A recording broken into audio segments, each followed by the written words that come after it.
به نام خدا سلام عرض می‌کنم خدمت شما بینندگان عزیز و ارجمند با پخش مستقیم بازی تیم‌های آلومینیوم و تراکتور از ورزشگاه حضرت امام خمینی.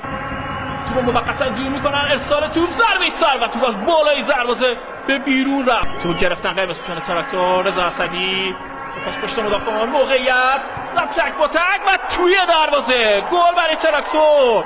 محمد عباس‌زاده دروازه رو باز کرد در همین لحظات اول بازی. پشت مدافعان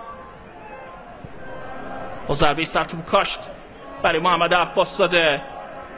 واکنی سمت چپ میفرستن توپ رو، یه لحظه میرفت تا دروازه رو باز بکنه. ساپاتا فخرالدینی روی پا برگشت توپ توسط اخباری، همچنان فرصت هست. فاز دوم حمله و توپی که به آسمون میکوبونه بازیکن آلومینیوم. فرستاد توپ رو، یه موقعیت، یه دست در روی توپ میرفت تا دروازه تیم تراکتور باز بشه. میفرسته توپ رو، ضربه سر و از روی خط دروازه مشت کرد توپ رو. یه جورایی اخباری چه فضایی داره احسان حسینی اگه رو ببینه میتونه موقعیت رو خوب ایجاد بکنه. یک ضربه و اجازه نمیده اخباری دروازه‌شون باز بشه. شوتی زد پشت محوطه جریمه خود فخرالدینی و توپ تیر دروازه برخورد میکنه. کار رو از این سمت بزنه اینجا روی پا بعد شانس بودن آلومینیومی ها. یه برخوردم داشتم بازیکن تیم آلومینیوم با آلوز، ارسالی که انجام میشه با کف دست یه اثر گذاشت روی توپ اخباری.